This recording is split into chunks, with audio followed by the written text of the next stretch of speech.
এলো বাইকের চাবি, তোর না বলে বাইক লাগবো, হ্যাঁ মামা, সাবধানে চালাইস। পুরা সাবধানে চালা। আসসালামু আলাইকুম।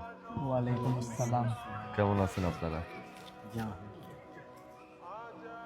আপনারা সবাই তো এলাকার ছেলে।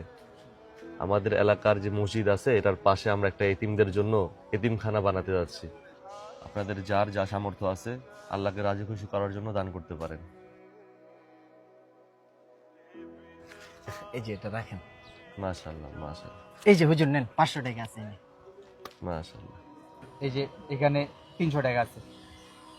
আল্লাহ আপনাদের দানকে কবুল করুক। হুজুর একটু এদিকে আসেন, আপনার সাথে কথা আছে। জি বাবা, আসেন।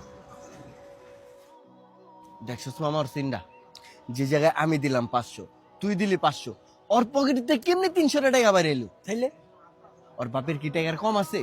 ভালো জায়গায় টাকা দিব না, বুঝছস? তাই এমনি মাইয়া পিছে হাজার হাজার টাকা ভাঙবো, ভালো কাজে টাকা বাইরে না। হ্যাঁ বুঝছস বেটা, নাই? এই যে আয় আমার বাইকের চাবিটা দিয়ে দিল, আমি ঘুরতে যাব, কিন্তু ভালো একটা কাজে যে টাকা দিব ওইটা টাকা পাইলা। এই নেন, এখানে 20,000 টাকা আছে, রাখেন। কিসের টাকা বাবা এটা? এই টাকাটা এতিমখানার কাজে খরচ করেন।